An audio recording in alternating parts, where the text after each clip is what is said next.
go in at first, but stood outside the door to listen to what their father and mother were saying. The very moment the woodcutter and his wife reached home, the lord of the manor sent them 10 crowns, which he had long owed them, and which they never hoped to see. This gave them new life, for the poor people were dying of hunger. The woodcutter sent his wife to the butcher's at once. As it was a long while since they had eaten, she brought thrice as much meat as was needed for the supper for 2 people. When they had eaten, the woman said, "Alas, where are our poor children now?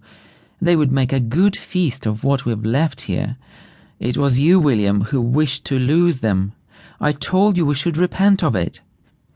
What are they now doing in the forest? Alas, perhaps the wolves have already eaten them up. You are very inhuman thus to have lost your children." The woodcutter grew at last quite out of patience, for she repeated 20 times that he would repent of it, and that she was in the right. He threatened to beat her if she didn't hold her tongue. The woodcutter was perhaps more sorry than his wife, but she teased him so he couldn't endure it. She wept bitterly, saying, "Alas, where are my children now, my poor children?" She said this once so very loud that the children who were at the door heard her and cried out all together, "Here we are! Here we are!" She ran immediately to let them in, and said as she embraced them, "How happy I am to see you again, my dear children! You are very tired and very hungry, and my poor Peter, you are covered with mud. Come in, let me clean you." They sat down to table and ate with an appetite which pleased both father and mother, to whom they told how frightened they were in the forest, nearly all speaking at once. The good folk were delighted to see their children once more, and this joy continued while the 10 crowns lasted.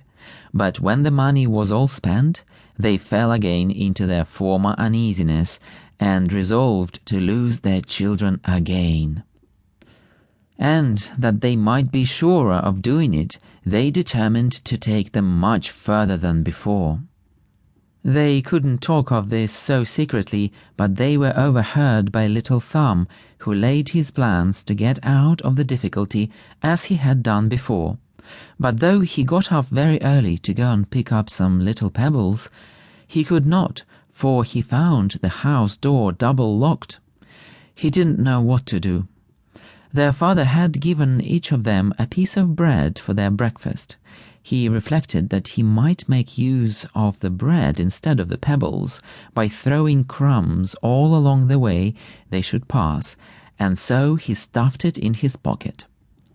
Their father and mother led them into the thickest and most obscure part of the forest, and then, stealing away into a bypath, left them there.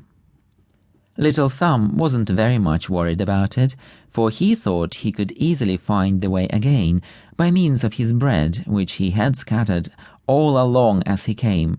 But he was very much surprised when he couldn't find a single crumb. The birds had come and eaten them all.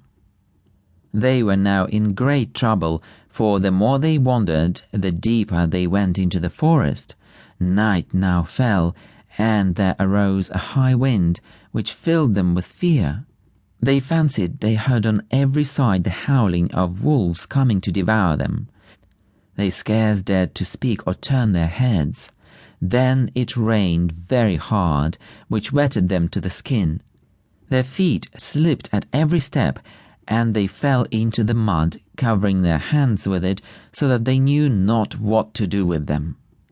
Little Thumb climbed up to the top of a tree to see if he could discover anything. Looking on every side, he saw at last a glimmering light like that of a candle, but a long way beyond the forest. He came down, and when upon the ground he could see it no more, which grieved him sadly.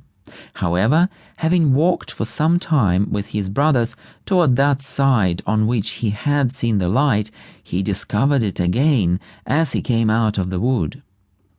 They arrived at last at the house where this candle was, not without many frights, for very